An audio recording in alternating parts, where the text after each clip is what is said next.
Boa tarde e feliz sábado! Bem-vindos à Classe VIP com o professor Vicente. É um prazer estar com você aqui, querido e querida. Que Deus abençoe você ricamente. Se você veio para estudar a Bíblia, se você estava procurando um lugar para estudar a Bíblia, então você encontrou. Você está no lugar certo. Aqui vamos estudar a Bíblia, vamos estudar a Palavra de Deus. E você, querido, é o nosso convidado especial. Bem, estamos na classe VIP e eu já vou pedir a você que deixe então seu like. Se você gostar então do que vamos apresentar, deixe o seu like, porque o YouTube entende que se você deixa like, o vídeo é útil e ele então envia para mais pessoas. Por favor, nos ajude. Se você não é inscrito no canal, inscreva-se no canal, faça seu comentário, faça perguntas e ore por este canal, ore por este ministério. Estamos aqui para levar a palavra de Deus avante. E nessa temporada temos a oportunidade de estar num estudo maravilhoso, como estudar a profecia bíblica. Se você tem dúvida sobre algumas coisas da profecia bíblica, se você tem dúvida sobre o papel do cordeiro, o lugar do santuário, se você tem dúvida sobre os 144.000, as bestas feras do Apocalipse e como será a nova terra, então você deve fazer esse estudo, porque esse é um estudo importante que vai juntando peças para que você entenda o quebra-cabeça do Apocalipse. E é muito importante que você, querido, que você, querida, faça então esse estudo e tenha essa experiência maravilhosa. Bem, sem mais delongas, nós estamos estudando como estudar a profecia bíblica. Como estudar a profecia bíblica. O tema desta semana baseia-se nos Salmos, parte 2. Isso porque na semana passada estudamos então a parte 1 e agora temos a oportunidade de estudar a parte 2. Mas antes que eu faça a leitura do verso de ouro, do verso para memorizar, eu convido você a, junto comigo, buscarmos a Deus por meio da oração, pedindo que o verdadeiro professor, o Espírito Santo, encaminhe todo o nosso estudo. Vem comigo. Eterno e bom Deus, nessa hora, Senhor, pedimos a sua unção, pedimos que o Espírito Santo de Deus, por sua misericórdia, nos guie nesse estudo e nos oriente em o nome de Jesus. Amém. Bem, o nosso verso para memorizar está, então, no Salmo 67, 3 e 4, que dizem assim: Louvem-te os povos, ó Deus, louvem-te os povos todos, alegrem-se e exultem as nações, pois julgas os povos com justiça e guias na terra as nações. Então, o nosso Deus é um Deus justo. O nosso Deus é aquele que, quando chegar no dia do julgamento, ele não vai ter o culpado por inocente, nem o inocente por culpado. Ele é um Deus justo, é um Deus bondoso. Por isso, hoje, ele estende a sua graça sobre nós, para que nós possamos, então, tomar posse disso e sermos uma verdadeira bênção. Bem, aqui nós temos as leituras da semana. Você pode anotar as leituras da semana, ou você pode observar lá na descrição, nós vamos deixar lá na descrição.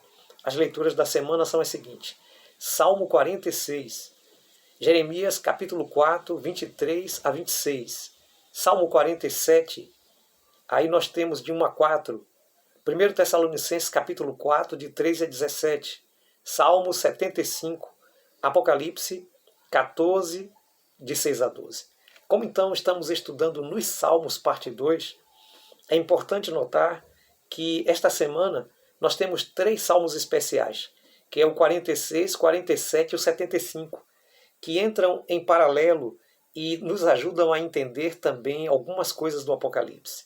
É muito bom que a gente possa perceber que o Apocalipse, que fala dos eventos finais, traz figuras muito interessantes que às vezes chamam mais a nossa atenção. Chama mais a nossa atenção, talvez, falar sobre as bestas apocalípticas, falar então sobre o milênio e coisas interessantes como essa, porque está escrito na palavra, então é importante que a gente tome posse da bênção e que a gente entenda o que Deus está trazendo para nós.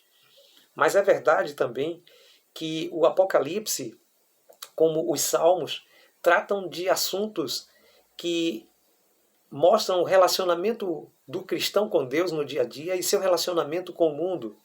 O relacionamento do povo de Deus neste mundo, que nós somos apenas embaixadores, nós não somos deste mundo, mas nós estamos aqui com uma missão, esperando então que venha o novo mundo. Por isso, é importante também notar que os salmos que expressam ali clamores, orações, cânticos, que vão desde o choro, a agonia, a angústia, até a exultação, a alegria, o regozijo. É importante que a gente note que, tanto nos Salmos quanto no Apocalipse, nós temos ali os assuntos pertinentes à salvação apresentados sobre a questão do pecado, a questão do sofrimento, da justiça de Deus, da injustiça dos homens, do conflito entre o bem e o mal. Tudo isso é apresentado tanto nos Salmos quanto no Apocalipse. E é importante, querido, é importante, querida, que a gente esteja percebendo como essa linguagem aparece nos Salmos e como elas reaparecem no Apocalipse. E é isso que vamos estar estudando durante essa semana. A partir de domingo fala socorro bem presente nas tribulações. Eu gosto muito do Salmo 46.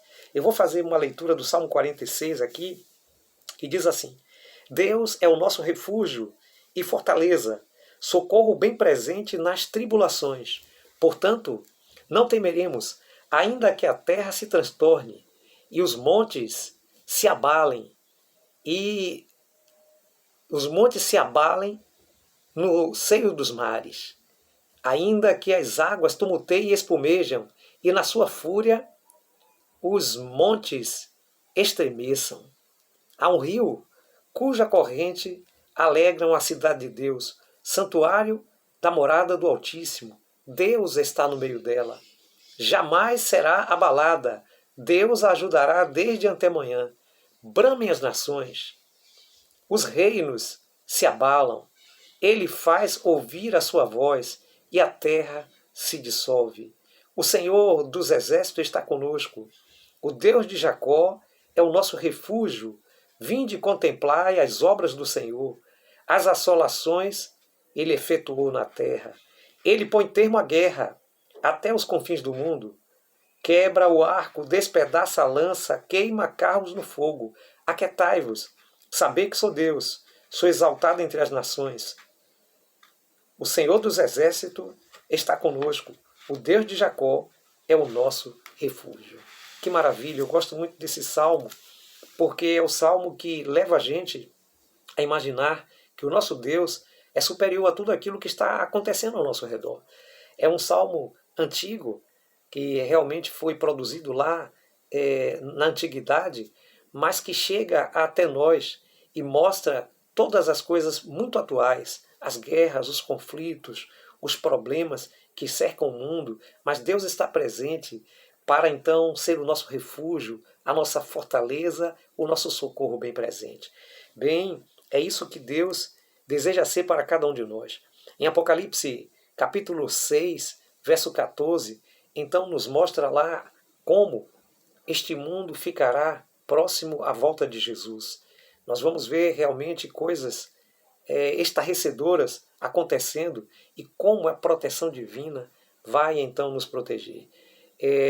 Lá em 2 Pedro, capítulo 3, todo o capítulo 3, né, falando sobre a volta de Jesus, ao momento que Pedro fala que a terra, as obras que nela existem serão atingidas, mas Deus há de nos proteger. A palavra de Deus diz que 1000 cairão ao teu lado, 10.000 à tua direita, mas tu não será atingido. É realmente um privilégio confiar em Deus, ter a esperança. A Bíblia, sobretudo o Apocalipse, é um livro de esperança. Às vezes focamos mais nos anticristos, focamos mais ali nos conflitos, mas nos esquecemos que o Apocalipse termina com um final feliz. É um livro que traz esperança e fortalece a sua fé, querido. Fortalece a minha fé na certeza de que tudo que nós vivemos aqui um dia passará. Bem, a parte de segunda-feira, falando sobre esperança em meio à tribulação, dando sequência àquele assunto que eu já comecei, o Salmo 46, fala que em meio aos transtornos que são ocasionados pelos eventos finais, como por exemplo as pragas, as últimas pragas, a Bíblia diz que haverá então as últimas pragas que cairão sobre a terra, as 7 últimas pragas, mas há uma garantia de livramento, porque a promessa de Deus diz que aqueles que estão com Jesus, aqueles que estão firmes e confiantes, não em sua própria justiça, mas confiantes na justiça de Deus, hão de ser livrados. Mas é interessante, querido, que Jeremias capítulo 4, 23 a 26, fala sobre os danos que vão ocorrer na terra. E fala desses danos que a terra vai ficar então vazia, inóspita, e ela vai ficar então dentro daquele padrão que é apresentado também em Apocalipse 20 para o início do milênio na terra. Diferente do que se crê por aí, que o milênio na terra será então com a presença de Cristo e a presença então dos seus santos anjos e um governo que vai então ensinar e vai reger o mundo. Na verdade, a Bíblia não ensina isso. A Bíblia ensina que durante 1000 anos essa terra vai estar vazia e aqueles que estão ligados a Deus, aqueles que foram ressuscitados, que foram transformados vivos, segundo está escrito lá também em Tessalonicenses, serão levados para reinar com Cristo 1000 anos nos céus, enquanto aqui a terra está sendo a prisão do inimigo de Deus, a prisão de Satanás. Isso está em Apocalipse 20. Então, queridos, isso realmente traz um paralelo muito grande com o que é apresentado em Jeremias capítulo 4. Mas Deus promete a mim, promete a você em Apocalipse 21, verso 1, novos céus e nova terra. Novo céu e nova terra, e que a gente não terá mais lembrança das coisas passadas, porque tudo se fará novo com a presença de Deus. Bem, a parte de terça-feira nos fala debaixo dos seus pés. Debaixo dos seus pés é uma expressão idiomática que realmente vem demonstrando um indicativo de vitória. Quando os povos da antiguidade ganhavam as suas batalhas, as suas guerras, era como se eles tivessem posto seus inimigos debaixo dos seus pés. E haviam ocasiões que aqueles que comandavam os exércitos inimigos, quando eles eram então derrotados, eles eram literalmente colocados embaixo dos seus pés. O Salmo 47, de 1 a 4, fala sobre isso. Zacarias também fala. O Salmo mostra que Deus há de colocar então os inimigos de Deus debaixo dos pés daqueles que hão de ser salvos por Cristo Jesus. Veja, o próprio Jesus diz lá o apóstolo Judas em sua carta que colocará então Satanás debaixo dos seus pés. O apóstolo Paulo também, salientando sobre isso, se não me engano, na carta aos Romanos, também fala sobre essa vitória de colocar então debaixo dos pés. Então essa expressão é como se estivesse então submetendo os povos inimigos, os povos adversários. É a expressão que aparece então lá no Salmo 47, que começa dizendo que é para bater palma para as obras que Deus tem efetuado sobre a terra. Bem, em Malaquias capítulo 4, verso 3, também nos diz que aqueles que não aceitam a mensagem de Jesus, os ímpios, eles se farão cinza embaixo das plantas dos pés dos que serão salvos. Bem, queridos, é realmente uma expressão dura, mas é uma expressão que não é para nós. É para aquele que não quer a salvação. Se você quer a salvação, se você deseja a salvação, você pode saber que você não ficará então embaixo dos pés, mas ficará então por cima. E a palavra de Deus diz que estará por cima e não por baixo, por cabeça e não por cauda, quando obedecer à vontade de Deus.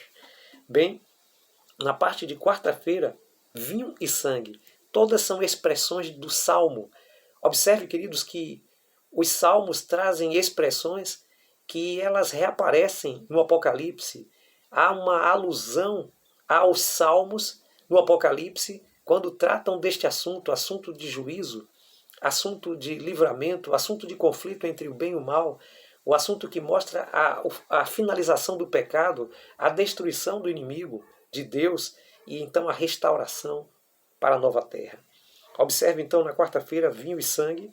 Salmo 75 usa a expressão no verso 8 que Deus então derramará então o seu juízo como se fosse um vinho que espuma, no caso aqui, com mistura, porque esse não era um juízo final, então era com mistura de misericórdia.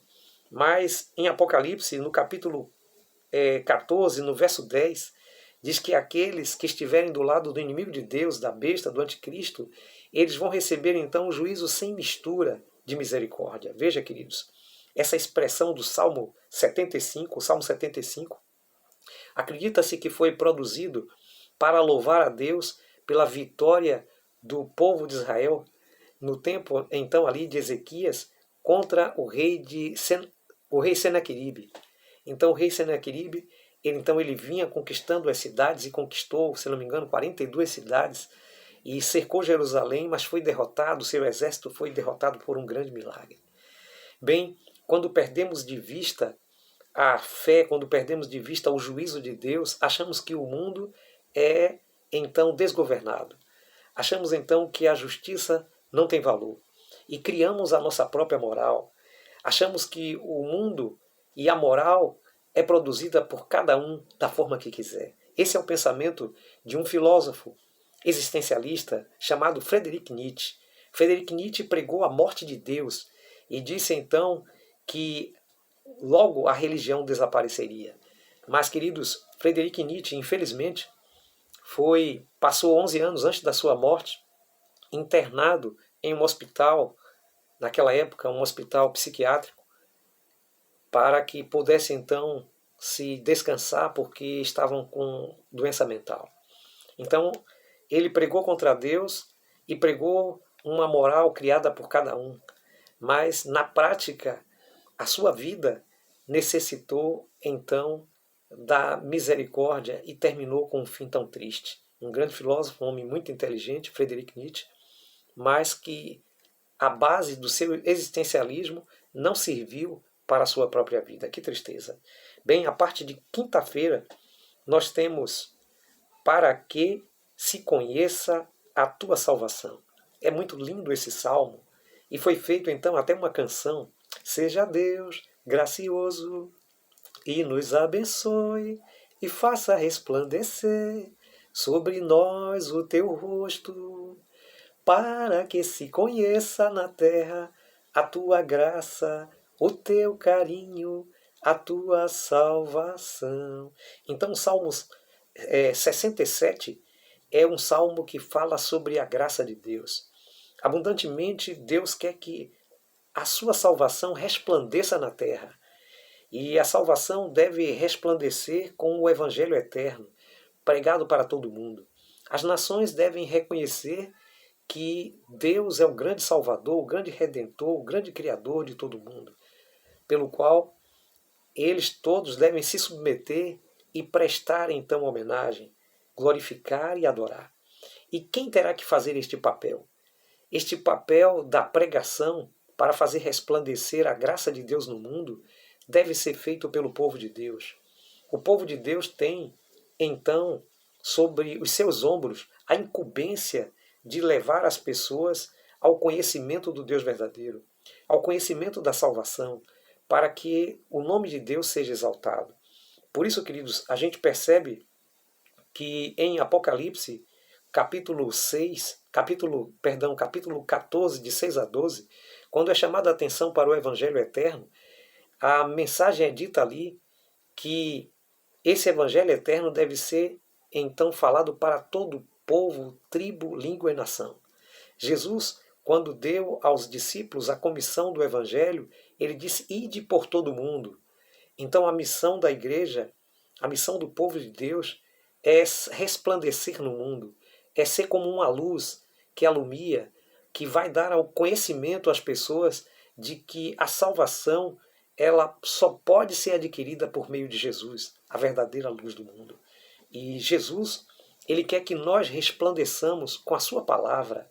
Ele espera que a sua palavra brilhe no mundo e que as pessoas tenham um entendimento. Quando as pessoas tiverem um entendimento da salvação, então estará cumprido a nossa missão e Jesus poderá voltar.